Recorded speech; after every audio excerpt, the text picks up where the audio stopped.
at a 5,000 share order.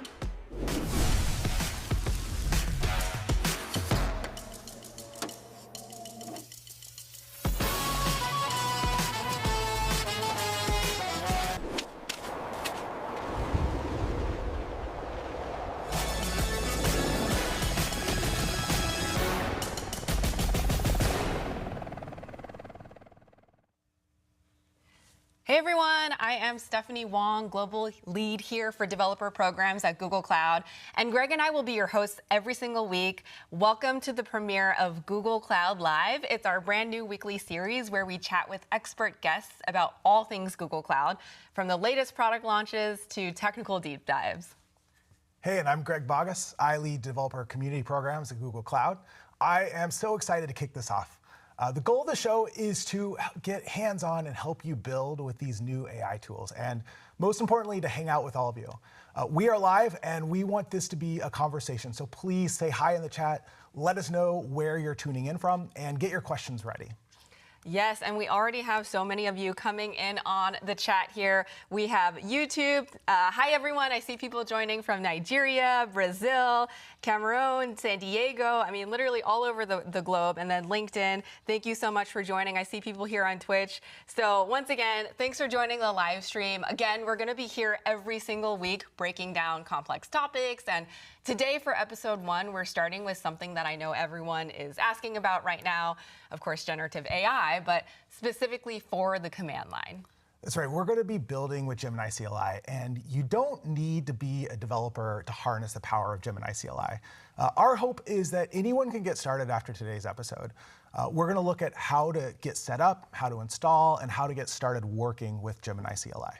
That's right, and we couldn't launch the series without an amazing expert to guide us through it, and she's here to walk us through getting started with Gemini CLI. So everyone, please welcome our very first guest, Denise Kwan.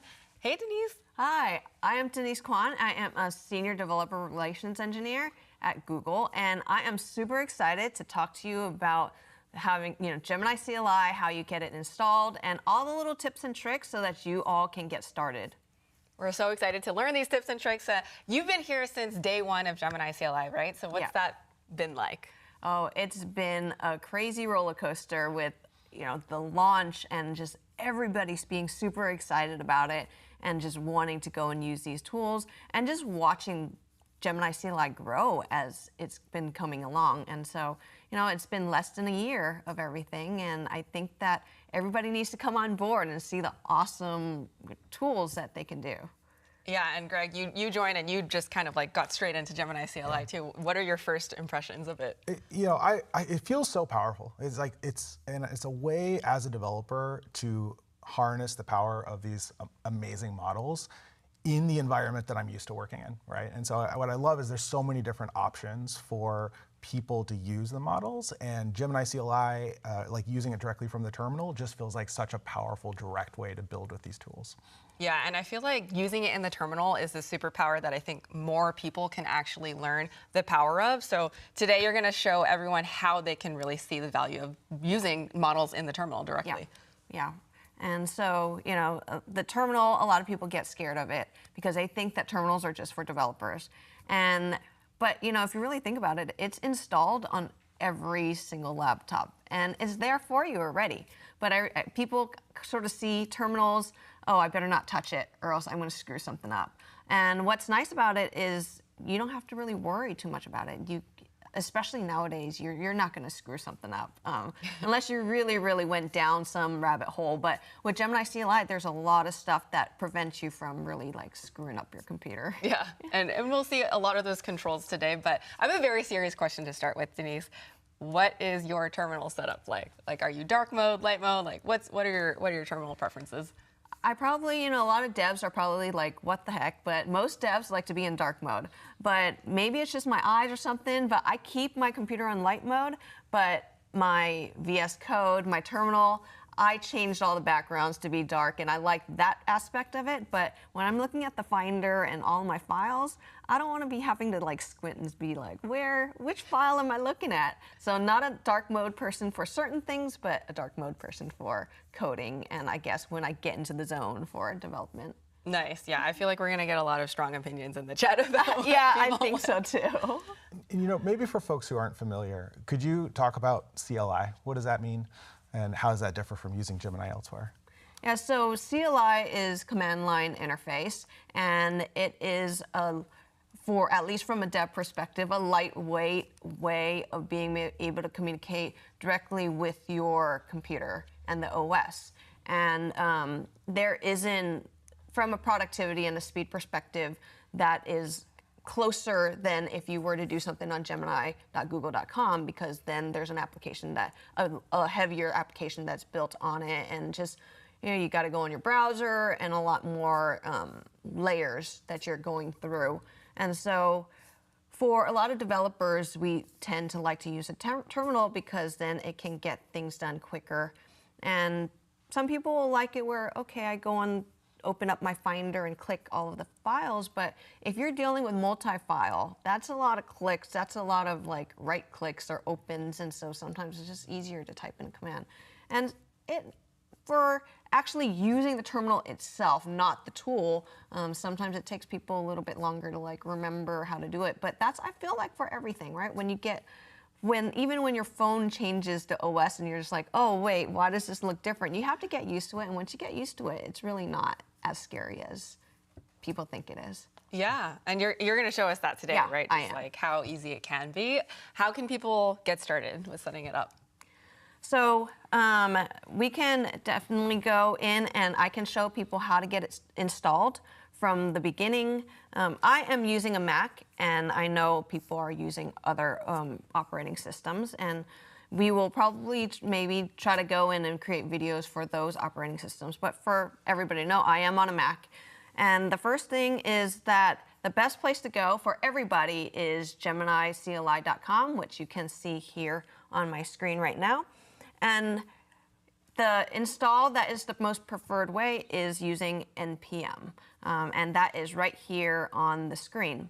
But NPM is not by default available, and you do need to go and do some install to get there. So I am going to show that. So one thing that you will see is that on Macs and other ones, you can see a terminal, and you can just click your terminal to be able to open that up. If you do not actually have it in your down here on your dock, you can always go to your Spotlight and search for the terminal. And once you have the terminal, I said, I am in dark mode for this one, you will see that you will have just a plain interface and really not much. So this is where we're going to be doing everything. This is where we're going to be doing Gemini CLI. So back to saying that NPM is not installed, let's just open it up and install. In order to use NPM, you got to use Node.js. So if I search for install Node.js, the first link available is going to be to download Node.js. And let me just make it a little bit bigger so you can see. And what's nice about their webpage is that you can choose which OS you want and how you want it, so that it's going to give this information of all you got to do is copy this clipboard. If you are installing it for the very first time or have not used any of the dev tools, you will actually, on a Mac, will have to install the Xcode. And when you do the install, and let me just show you, I do have a little cheat sheet of all of the things that I am going to use because I cannot memorize that off the top of my head. But this is going to be the command line that you will copy and paste into your terminal. So I'm not going to actually do it because I did do it installed, but if you just copy and paste it there. If you don't know if you have it installed or not, just go ahead and copy this, and it will give you an error, and it will actually give you that command line that you will need to run before it will work. So just pay attention to the response there. So I copied this to the clipboard, go back to my terminal, I'm going to go and paste it in. So here you see it is downloading the package that it needs, and it's doing just the checks to make sure everything is good. And then let's double check that we can use NPM by just typing NPM. So now you see that I have NPM installed. So going back to the Gemini CLI webpage, I am going to copy the install command, go back to my terminal, and I am going to install that. And typically I like to have things like side by side, but for the sake of this live stream, I have it on full screen so everybody can see. So normally it won't have to like flip through my pages like that. So that's it. That was just installing it. And in order to just run Gemini, I just go and type Gemini and it is going to load up. So from now on, because I have it installed, all I have to do is go to my terminal and type Gemini to launch Gemini CLI. Nice. That's straightforward. We actually have one question that I'd love to highlight because I think it's a good one. So Sarah from LinkedIn is asking, when setting up the environment on a fresh Mac OS machine, is it better to install the Gemini CLI using a package manager like Homebrew or directly via the Python's pip? So it really is your own preference. On the Gemini CLI, and I can show it if you click over to like I'll open a new tab. There are multiple options of how you can install it, and even running it through npx, which does not actually install it on your system. You do have several options, but as you see, we highlight the npm, so I guess that would be our preferred way, but either way will work. They all work in whatever you feel is best for your system. You know, if you don't want to install npm and you only want to do brew, that's totally up to you. Nice. And we have a question from Peter here on YouTube, which probably segues into the screen you're looking at here. But there's a few different ways to auth into Gemini CLI. Could you talk us through those and why someone might want to sign in with Google login versus getting an API key? Yeah, so here, the first one, as you see, it says login with Google.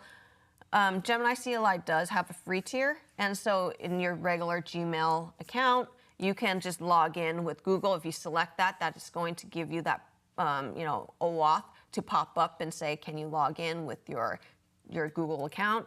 Also, there are folks who are using some of the paid Google programs and subscriptions, and they can do it there. But also, many people use a Gemini API key, whether that is with their paid or even free tier. Technically, you can go and generate a key, and that is using the Gemini API key as well as the third option of a Vertex AI. Is it fair to say that some of the difference there is between subscription billing versus metered billing? We have some different subscription plans. Yeah, so there are different subscription plans, and all of those subscriptions does give you access to Gemini CLI. And we also wanted to make it available of like different options of being able to go in. And so even for me, I am going to be using a Gemini API key, but I could have logged in with some of my other methods as well. Awesome. Great. And so if you are using a Gemini API key, the environment variable that you need is this Gemini _API _key. You can actually paste it in over here as well, but obviously for the live stream, I have it into my environment variable, and because I don't want to have to always paste it every single time. So I am going to select use Gemini API key, and I had already set that beforehand.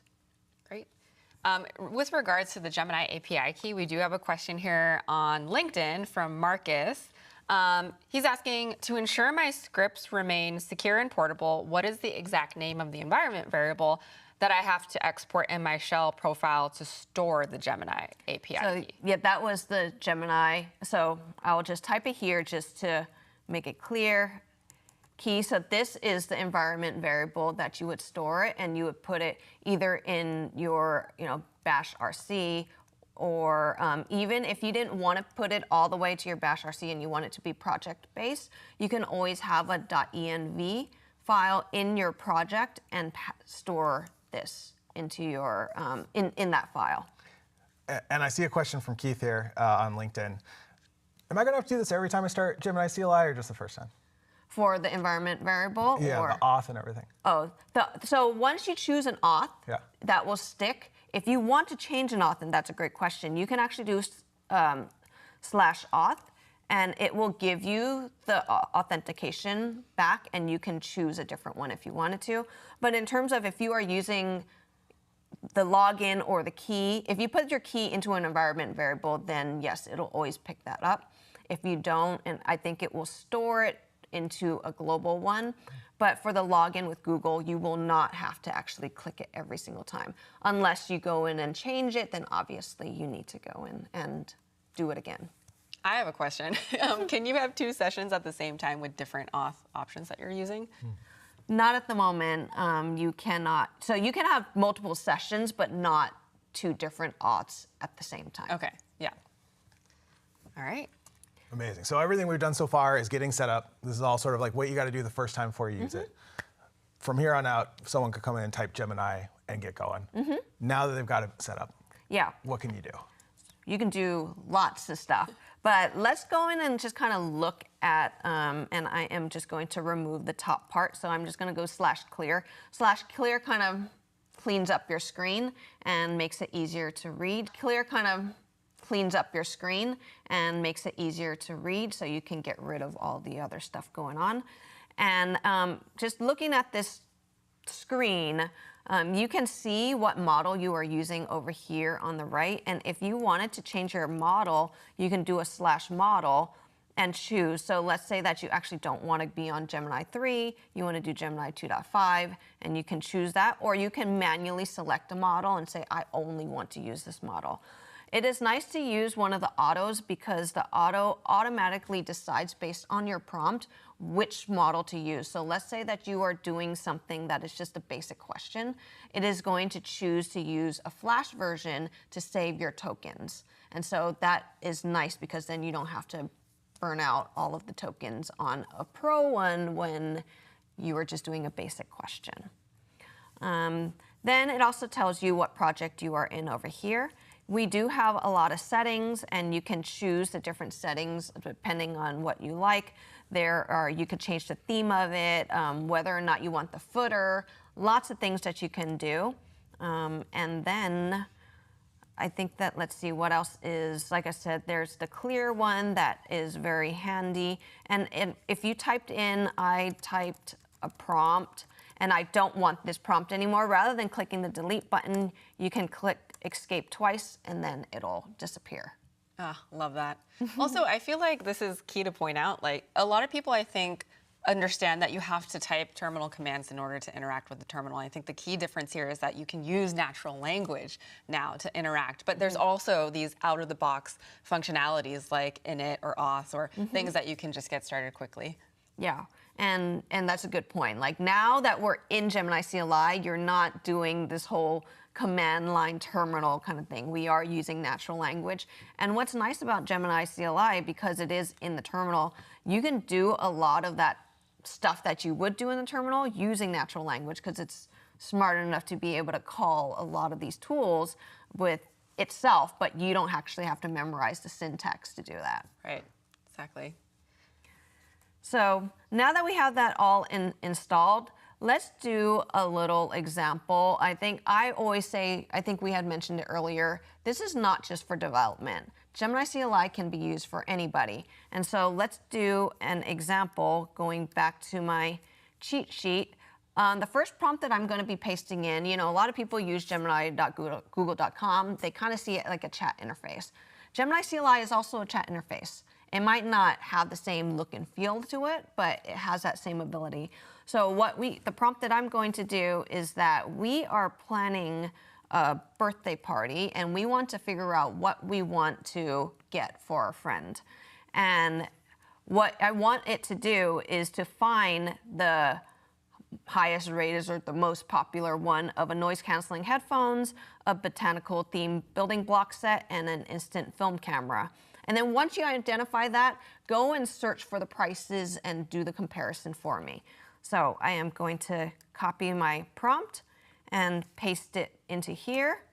And you will see that it is going to start doing the search for me. And typically, you know, when you have to do these things, it takes you quite some time, because first you're going to have to go search what's the best one for the headphones. You'll probably get all sorts of pages. You got to click multiple ones because you can't just trust the first one that you're going to find, right? You want to make sure that this is the one that's repeated, and then you got to go and search the next one and so on. So what you'll notice is that Gemini CLI can actually do Google searches in parallel and do it all at one time. So rather than being sequential of searching one after the other, it can do it all at once. And it looks like it's actually searching for multiple years this time. And once it found it, it looks like this Sony probably seems to be the best headphones. It goes now and continues to do the Google search.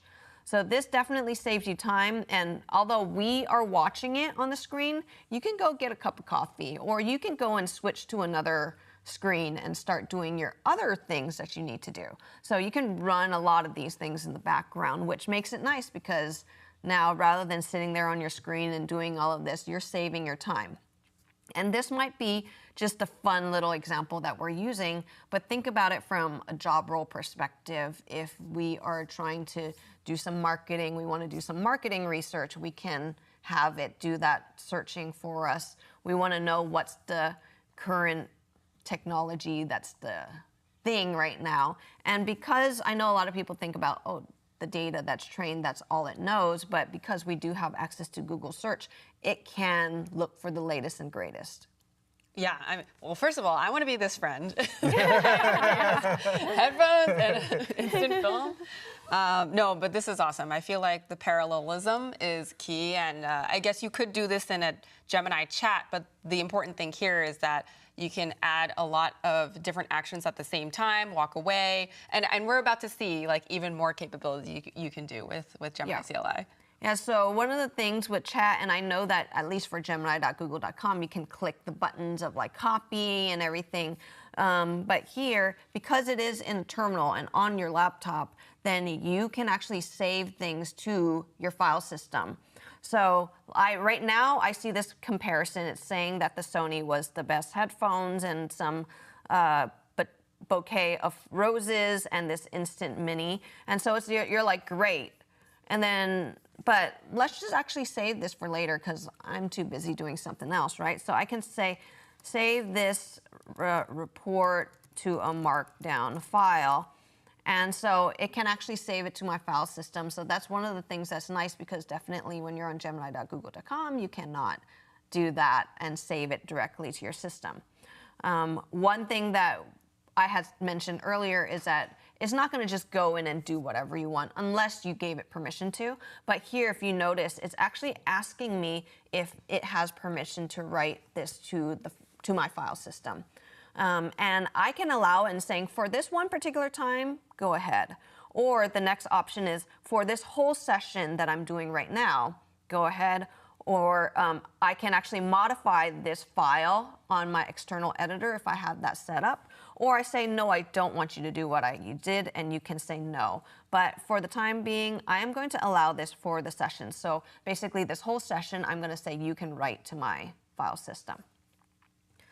So here, go ahead. I think that's such an important point there, because I think a lot of developers or a lot of folks, when they first use these tools, are like, hold on, I'm just going to give an LLM full access to my file system. And that permission system, I think, is so important there. Could you just speak to that and like give some guidance to folks who are concerned about, you know, letting an LLM have access to their file system?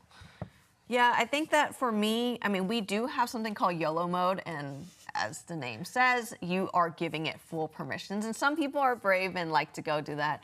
I personally like to see what it is doing and the files it is touching to make sure that it is not accessing stuff that I don't want it to access. But what's nice is where I launched it, which for me, it's the projects folder. Where I launched it, that is the access that it has. And so it doesn't have access to other things unless you said explicitly gave it that access. So for me personally, I'm just like, well, I just make sure that this stuff here in my projects folder is good.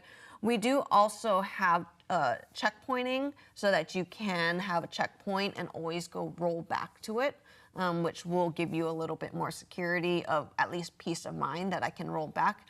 And when, at least for devs, most of their stuff is on some sort of repo, so you can always have it where you're doing commits at certain points and giving you that ability to roll back. But yes, it does ask you what you want to do. Do you give it permission? And you know, it gives you giving you that human in the loop in control of what's going on. Nice. And this actually helps answer one of the questions from Dev 2 from Harmer. I'm not sure if I'm saying that right, but what are the security principles behind building out a CLI like this? So it sounds like we give a lot of granular control throughout the entire experience to make sure that you can have checks and balances, roll back, start over, Yeah, just to make sure. And if you want to double check that, this is an open source application, and where I had showed the GitHub, that is the source for this Gemini CLI tool, and you can see exactly what it's doing. So if you were really unsure, you can definitely go check out the code to see. Yeah. We do have one more question about just access to local files. Ryu Kurama, I think from YouTube, is asking, can this CLI work with local files or be capable to interact with your local network too? Yes, it can. And so right now I saved it over to, it's called birthday gift deals.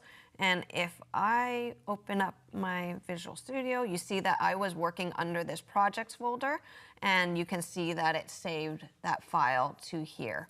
And in terms of like working with the network, yeah, you can also do that. I'm not going to go into it here, but I had done, and you can search for this on YouTube, where I have done a session regarding like network engineering, and we go in and access different network servers and everything. So you do have access to that. Okay, very cool. So here we have that, and we're saving it to a file. But most people, like all of us for work, we do things on Google Docs and Google Sheets.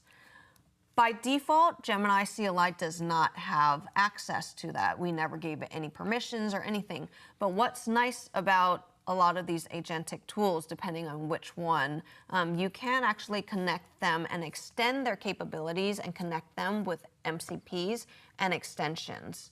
And this allows you to kind of widen the capabilities of the default tools that are available for Gemini CLI. And we hear MCP a lot. Can you just, for anyone who might not understand what it is, what is MCP? What are extensions? Yeah, so MCP is Model Context Protocol.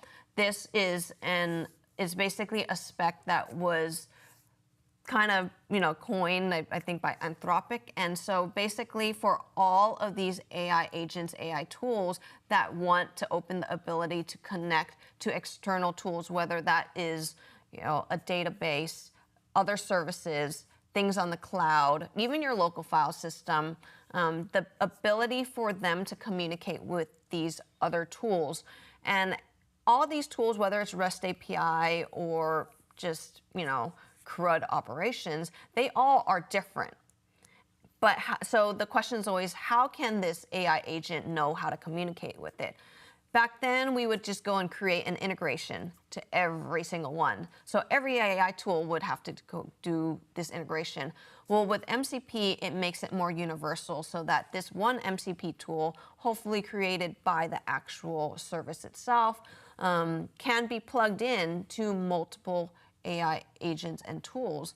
This is kind of, think about it as, I think a lot of people say, like a power adapter. Not for all different countries, but let's say that it's a US power adapter. The US power plug goes into it, and then you have the adapter to go and plug into the different other countries, and being able to have one-way communication and then just be able to communicate to everything else. So that is the MCP, and it just allows you to just have bi-directional communication, whether that is getting information from something or making a change, updates to whatever that service is. What's the difference with extensions? It's Gemini CLI extensions is specific to Gemini CLI. I call it a more powerful MCP because you can group multiple MCP servers together, and you also can create custom commands. So as you saw, I copied that very large prompt. Let's say that this is something that I use every single day, right? So if I create a custom command, I can just make a / command and not have to just copy and paste that all the time. But that also allows you, we know with all these AI tools, giving it enough information and saying specifically, sometimes you say, I am an engineer, I am trying to do this, and just that helps, that whole prompt engineering helps you get better results. And so this way you don't actually have to type it over and over, or I can share these custom commands with other people. So custom commands is wrapped in with this as part of the extension to give it better results. How can it use it better? As well as context. So providing context. So all of these things grouped together allows the Gemini CLI to use these tools in a more efficient and faster way, trying to really do what you asked it to do. Nice. And you're going to show us some of the extensions, right? I will. Nice. Yeah, for sure. And so one of the things is I kind of mentioned context, right? So a lot of people are like, what is context? And honestly, that's kind of the question I asked too when I first started, because most people will just open up the laptop or they'll install it and then they'll just start using it. But context is really giving the agent information of what it needs. Almost like we talk about the LLMs getting the trained data, but like you kind of have to train your agent too. And the example that I always like to use is, let's say that you got a new personal assistant and you're like, get me a cup of coffee. They're not gonna know how you like your coffee until you tell it how you like your coffee. And then once you tell it how you like your coffee, then they're gonna always know how you like it, and they'll just be able to give it to you in that way. And so that's the same thing with Gemini CLI, and you can go and give it some context, giving it information of what your expectations are and how you want things to be done, because it is basically personalizing your personal assistant. And let me go and show you some examples of a Gemini, some context. So of course, when you're asking the question, you're getting the response, that is context. That's some information that is starting to remember. But also by default, you can go and create this Gemini.markdown file and give it information. So this is an example for a developer where I'm telling it what is in the tech stack, what are my prerequisites, how do I build them, what's the project structure, so that it knows this information. And then here's an example of somebody who's trying to make content, saying that I want it to use these certain tools. Here's a voice guide. I want you to have this sort of tone when you are generating some of the text, and only use American English. Do make sure you're checking grammar. So this is things that you're telling it so that it won't do something you didn't want and then have to correct it afterwards. And of course, everything tokens count, right? So this kind of helps you save tokens. On Gemini CLI, you can actually see what is in your context by looking at the memory. So you can say show, and it'll show everything that's available. And I think that this one is just something that I had saved from my workspace one, which we will show in a little bit. So, when does Gemini CLI use that Gemini.markdown file? So when it loads, it's going to load the markdown file, and what I had shown, it's saying that this is what's in my memory. And you can definitely add it. If you see here, there are lots of options. You can also list out where the paths are, so which files actually got loaded. You can add the context to memory on the fly or refresh it. So let's say that you modified the file outside of this window. You can go in and refresh it and say, this is what I'm going to be using. So it loads it from the beginning, and then it continues to be in the context. And then does that Gemini.markdown file work across all of my projects or just in this one particular project? So it depends on where you put it. You can put it into your global, which is in the .gemini folder, in like your most high level .gemini folder, or you can put it project specific. So it really depends on where you put it. So let's say that you have a folder that is just your development stuff, then you can put it there. If you have stuff for creating content, you can have it on over there. Amazing. I love the Gemini markdown file because it's like this one of the secret weapons you can use to really like make this customized for your experience. But I could see some people looking at the markdown file and thinking, wow, this is really detailed. I don't know if I'm really equipped to like write out everything to make it the way that I want. And I think there's a trick you can do where you can use Gemini to analyze your project file structure and kind of tell you what it understands. So, I don't really have much in this particular folder, but let's say that this is a code code base that has anything. Actually, it doesn't have to be for code, but whatever you have in it. So if you go /init, you can analyze this. It's going to automatically go in and look at all your files, and then it's going to generate you a Gemini.markdown file based on what you have inside of this folder. Yeah, another time saver. Another time saver, and maybe it doesn't do exactly what you want, but at least it gave you a base, and then you can go in and add it. What a lot of people don't realize is you can actually go and actually have Gemini, the CLI, the agent, write to that file. So a lot of times something would happen and say, oh, it wasn't quite right. Can you make sure to put a note in my Gemini.markdown so this doesn't happen next time? Nice. And you can actually have it write to the file itself. Amazing. Cool. Yeah. So let's go back of what I was talking about earlier of being able to save things to the Google Docs. And we could do that by extending it using a Gemini CLI extension. Back to the Gemini CLI webpage, you'll notice that there is an extensions and an extensions gallery. You will see that we have over 300, or well, exactly 364 extensions, and you can search and everything. Some of these are built by the companies themselves. Some of them are Google built. Some of them are community built, and we have some awesome community built extensions as well. What we are going to be using is the workspace extension, and that is this one. So when I click it, it will actually give me the command to be able to do it, and I can click that to copy and go back to my terminal. So unfortunately, it isn't done directly in Gemini CLI. I have to go and exit, so I can exit by doing /exit. I'm back into my terminal, and all I have to do is paste it, and it is going to install that for me. Looks like I have it installed already, and so if I go back and launch Gemini, now I am going to go back in there. Let me clear it to make it easier to read. And if I click do /extensions, I can see a list of what's installed. And if I do /MCP, it is going to tell me all the tools that are available for this particular extension. Because I forgot to go and uninstall this extension, what would happen when you first go launch is that it is going to launch that OAuth, and you need to give it permission to be able to access your Google Workspace. So just like you would see when you do like SSO, it launches that and says like log in your Google account. That's how it would be. And so you do need to give it permissions. And you can select which one. So you see that there's lots of them. Some people might be like, I only want it to have access to my docs, and you can choose that which one you want.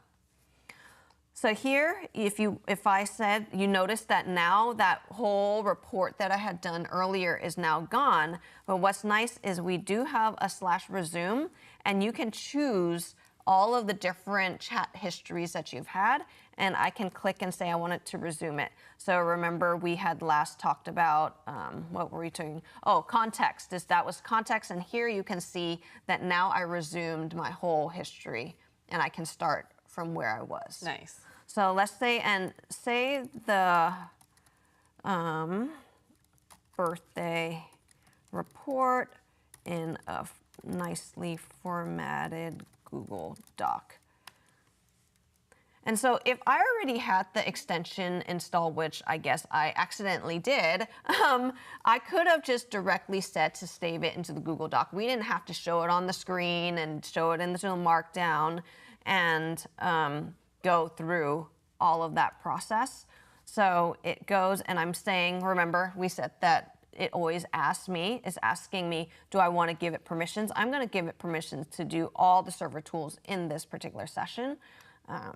Not quite YOLO, but. No, not quite YOLO. It's just saying that for this particular MCP extension, I'm going to give it permissions. And so now it gave me the doc, and let's open it up, and it gave me that, and the links are clickable, and it just makes it nice. So like I said, normally if you've already had the extension installed, you can just go straight to this. And it gives you that seamless experience because now you don't have to go in and copy, paste it into a doc or anything. It just goes shoot straight into this. It's amazing. So now that we have this, let's see, what we can do is we want to go into some vibe coding. Yes, let's do it. All right, so let's do a very simple vibe coding. Normally, as a dev, a lot of times you have to go create some design spec. And I created a design spec with the tic-tac-toe game. And I put it on a Google Doc. You don't have to put it on a Google Doc. You can type it all in as your prompt. You can put some in your context of the Gemini.markdown. But I know that a lot of times people will share it amongst their team and they collaborate. So why not just have it on the doc and we can pull all of these specs directly from this doc into Gemini CLI and be able to do some vibe coding. Here, let me go back to here. I also created, you know how we will go and create some mock-up of how the UI we want to look like. So I have an image of the mock-up of this tic-tac-toe game that I want. May I ask, where did you get that image from? Where did I get this image from? Yeah. So technically, a lot of the times you will have some UX designer and do it. Yeah. I actually went in and used AI Studio and built this first just because I don't have a UX designer to go and design this out for me. But in most typical ways, like you will have your UX designer do it. Most of the time they'll give you a Figma and then you can go and grab these images. I mean, this is amazing for someone who's working independently or someone who doesn't, you know, you can go have AI create the mock-ups for you and then feed the mock-ups into a model to create the software. It's incredible. And we're talking about vibe coding. So for those, like, again, like for non-developer use cases and you just want to build something, like this is a great way to use AI to help you. Yeah, and for non-developers, you might not think like, oh, I want to build like code, but let's say you want a dashboard. Yeah. You deal with a lot of different numbers, you deal with CSV files, you want to see these charts, you can say, go and build me a dashboard. You might not think that you're vibe coding, but you know, code something to be able to do it, and you really don't need to have true understanding of what's going on for that to happen. So it can help a lot of non-devs because they can go in and build things that might be useful for their everyday life. Exactly. Amazing. So here, let's go in. So this URL is a URL of that Google Doc. I already pre-copied it, and I am going to copy this prompt in to my terminal. And then I want to be able to provide that let me go and go back to my terminal. I am on full screen, so I'm going to go in out really quick because I do need to go in and drop in the file that I wanted. So here's that same tic-tac-toe image, and I am going to drag. If you notice, I dragged and dropped straight into it. I need a space before that. UI. Oh, what the heck am I doing? I drag and drop the file straight into it. So as you notice, you can do multimodal, being able to go in with text and file input. So not necessarily only images, but all other ones. Make sure my front end looks exactly like the mock-up. So here we go. It is reading what it has inside of the folder right now, and it's really just trying to like think, right? That's the first thing people typically do. Let me see what's in my folder. I personally don't have any much in here. Then as you notice, because I gave it permission earlier, you know how I said give permission for this whole extension, it went in and grabbed the doc. If I did not give it, if I said just this time, it would have asked me, prompted me, whether or not I want to give that permission. So it read the whole doc and it created this plan that this is what they're going to do. Now it's asking me if I give it permission to start creating this. If I said, no, I don't like your plan, I always have that option of choosing number 3 and saying no, and then we can work with Gemini CLI, the agent, and kind of fine tune it exactly how I want. So I am going to allow it for this session. And notice that it's actually asking me some question, and it's kind of just sitting here waiting. What's nice with Gemini CLI is that it does have interactive shell. Interactive shell is taking what you would normally do in your terminal, what everybody's scared of, and actually having it within Gemini CLI. But if it's asking me a question, it's waiting for me to answer, it does have the ability to go in. So if you notice over here, it says tab to focus. So if I click the tab, now I'm within this right here. I am not going to use this. I don't want to start it now. So I'm going to say no. So now it's going through. So what's nice is you're going to be able to interact directly within Gemini CLI with the shell.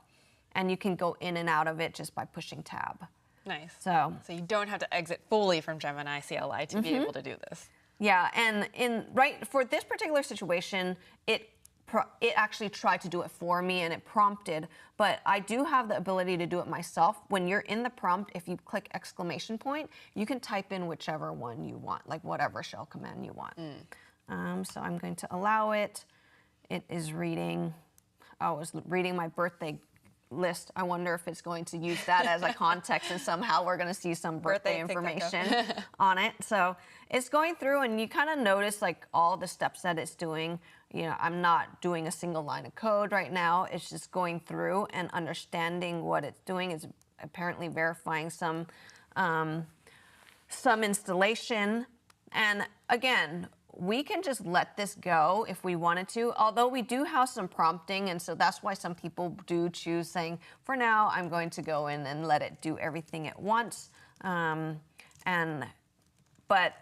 why some people do choose to go into like YOLO mode, just because they want to go and step away. Yeah. And if you do this in a container and some like making sure that your code is just within a certain boundary, then it's perfectly okay, because then what's the worst that can happen if you are in some little independent project folder? So it's going through and implementing it, and you see that it really looks like your IDE, and it's telling it what files are being added, what lines are being added, what's being removed, and it's probably actually since it's creating these files itself, it's probably running into some issues. And what's nice is like it will correct itself. So when it sees that, oh wait, I did the wrong thing, I'm going to go in and correct itself. So sometimes you might see it churn, and if you really think about it as a developer, I don't think we write the perfect code the very first time. So we can't really expect a lot of these LLMs to have the perfect code the very first time as well. So I think that an end thing is just making sure that it does recognize that something is not going right. I'm going to go in and fix it. Unless you're Greg. Absolutely. I mean, this is incredible. Can you imagine going back 3 years ago and say, hey, we're going to have AI that can like write code, find its mistakes, and then iterate on it like a human does, right? I mean, it's magical. Yeah. It is, and a lot of, obviously we look at what the community says and everything, and a lot of times, and not specifically Gemini CLI in particular, but with AI tools being able to develop, I think we need to pick and choose what we use it for, right? You cannot, if there's something that you would have sat there and you have to really think and churn and churn and churn for a very long time, how can you expect an LLM to be able to do that as well? Now, if there's something that you know how to do and very quickly, then okay, if there's a lot, it's all based off of trained data. So if there's a lot of data out there that it trained on, then it will probably do a pretty good job. A lot of the basic things of doing REST APIs, it's going to be able to do these things as long as that documentation for the REST API is there. And in your context, you can feed it, and I'm just kind of allowing everything to go on as we are talking. Looks like it's probably finding some errors. And this is a live demo, so I have no idea what it is going to generate at the end. Hopefully it'll do a good job, but it does take a little bit of time. We can't expect it to just be instant with all of this stuff going on. But yeah, I think a lot of times I like to highlight that this is ultimately something, I use it a lot for proof of concepts, making sure that this is going to work, because a lot of times your proof of concept, they'll be like, can you just get that done in like a couple days? Mm-hmm. Yeah. well, I'm not sure. I needed to go and research on what technology I should use. So it gives a great base on how you can get started. And a lot of times, even like for this demo, I asked Gemini CLI what I wanted it to do. And you can ask it many of these questions to help you with your daily tasks. So looks like it is done. It tells me how I can run it. Technically, I can run it here, but I am going to open a new terminal window and follow what it had said. And so here it launched it, and let's take a look at what it produced. Let's see. We have no idea. So look at that. Wow. That's So like that a actually replica. looks really close. Let's go in and kind of see what it looked like. Oh, wow, that Incredible. did a great job. Yeah. And you can play Wow. tic-tac-toe on this. Let's make it, I guess I should have. Here you go. It worked. It worked. Amazing. And it's a working app. Incredible.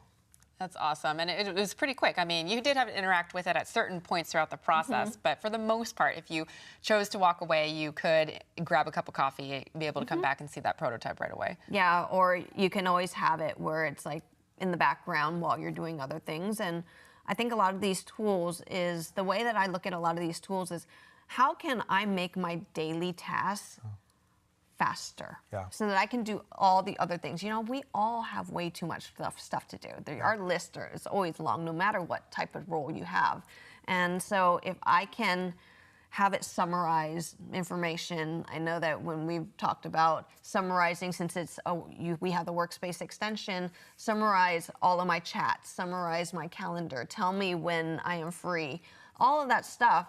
It might not be coding related, but it can help you rather than you needing to sit through all of that. So now maybe you gained 30 minutes, an hour, and then you gain another 30 minutes, hour later. And so just combining all of that, that just helps us in our daily lives. Well, and one thing I think is important about tools like this, like I think any of us could build a tic-tac-toe app, right? But it would probably take a couple hours of focused time, right, to code. And a lot of our days are so many meetings and so many interruptions. And yes, like it might run in the background, but this allows anyone to build apps without that focused time, right? And you can now develop software on an interrupted schedule, which I think is really, really powerful. Yeah, and going back to what I said, a lot of different job roles build dashboards, right? So can you imagine? We were having a conversation while I was literally clicking, go ahead, go ahead, go ahead. Yeah. And it just kind of built it for me. And ultimately, let's say that this was not what I wanted and say, oh, or maybe it did a great job of building exactly, but oh, I changed my mind, I want this, something else. You can go back over to to Gemini CLI and be like, okay, just kidding, I want this to be, and it'll make the change for you. Let's say that it did not work, and these are live demos, so that has happened to me before. I think that happened when we were doing some other demo.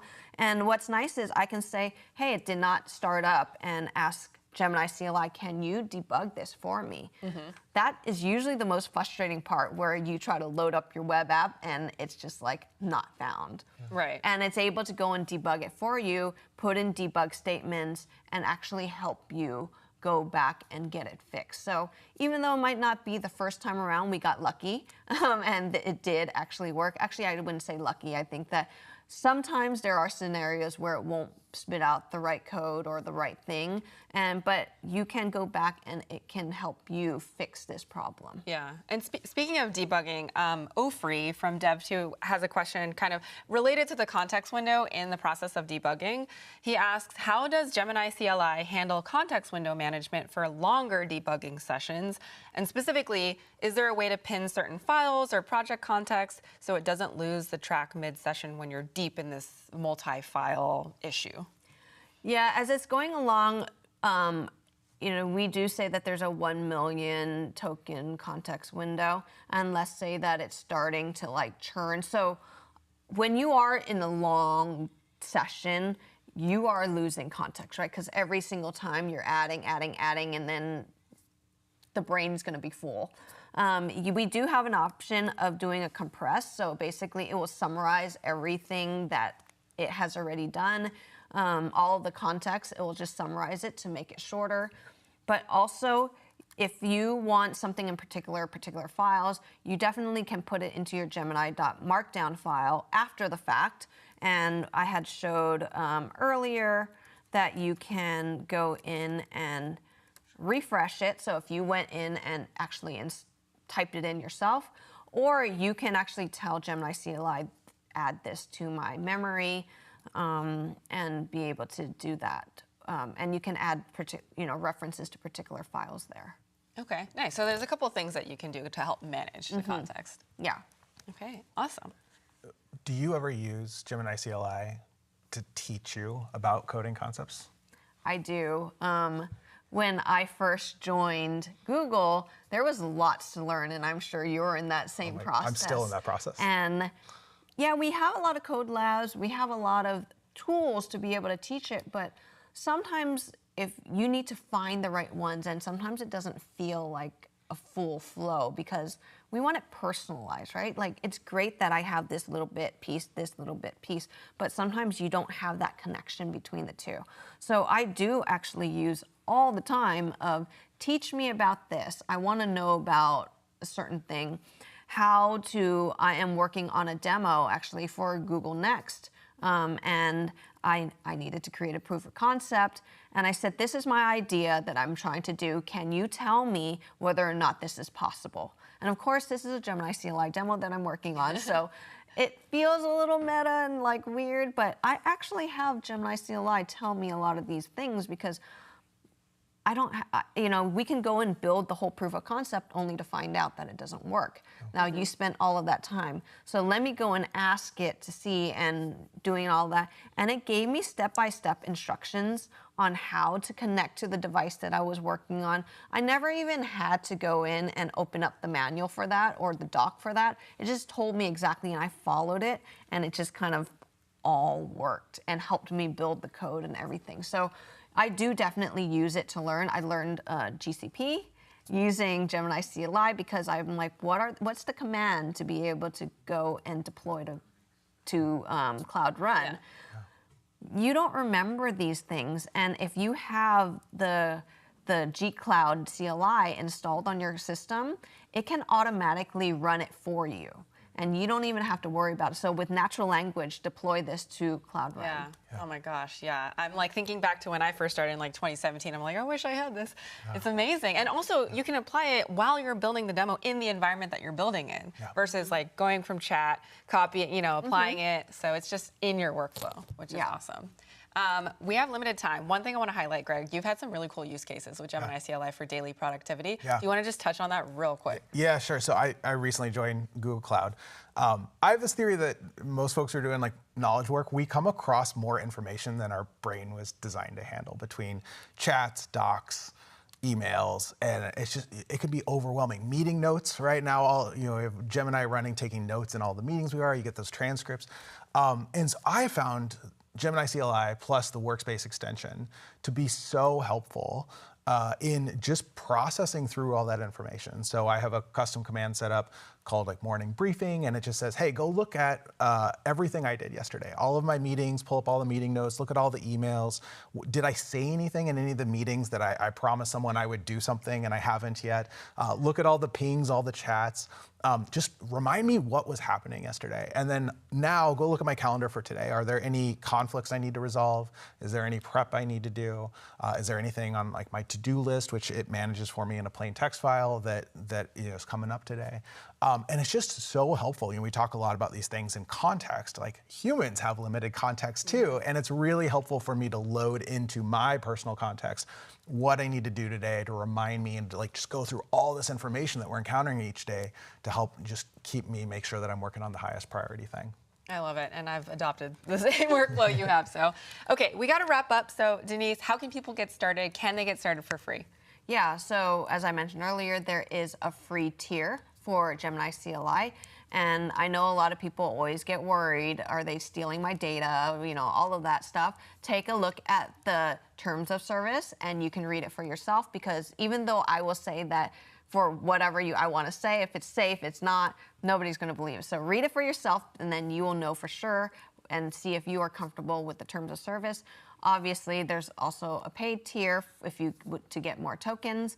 So definitely you go in at, which I had shown earlier, just go over to Gemini CLI, install it just like how I did earlier, and just kind of get started, just play around with it. And for those who might not be super comfortable with worrying about their data, if you go and use free tier, go on Gemini CLI, you can do stuff like I had done earlier of doing a birthday party, right? There's really no personal information in that, and just kind of play around with it and see how it does for yourself. Okay, and for those who want to dive into deeper, we just launched a new deep learning course, right? Can you share a little bit about that? Yeah, so we had partnered with Deep Learning, and we created a short course. So it is, I believe, it's less than an hour and a half of just going through a lot of the different things of Gemini CLI to get you started. We do dive into a couple of use cases for developers, for content, to make content. Data analysis is, I think, another one, and also going in as student, you had asked earlier about learning. So we did go into some of these use cases that are non-devs to show you case that you can actually do a lot of things. So definitely check out the deep learning course. It is free, and you can learn a lot more about Gemini CLI. Okay, and we will have those links in the description wherever you're watching. I'm going to wrap up here. I just want to say huge thank you to Denise for coming on and showing everyone how to get started with Gemini CLI. Thank you so much to everyone who's watching from all the streams here. We have a major update, actually. I do want to call out. We have a new initiative. It's a new learning program called Gemini Enterprise Agent Ready. It's called GEAR. It is, AI agents are the biggest shift lately in the last decade, and GEAR is your new home base to build and scale them. So from hello world to production, you're going to get curated learning paths, official badges, and connect with a massive community of builders. So be sure to check out GEAR online. And then speaking of connecting, we have Google Cloud Next coming. So it's happening April 22nd through the 24th in Las Vegas, and registration is live right now, but you do need to move fast. Early bird pricing ends in just 3 days, and we have curated an incredible lineup for you designed to meet you wherever you are in your journey. So make sure you check out the registration link in the description to grab your tickets before prices increase. All right, so check out all the links to everything in the description, and stay tuned for more on Gemini CLI next week. And be sure to follow us on YouTube, LinkedIn, X, Dev2, Twitch to get more updates on our live streams. And we'll see you all next week.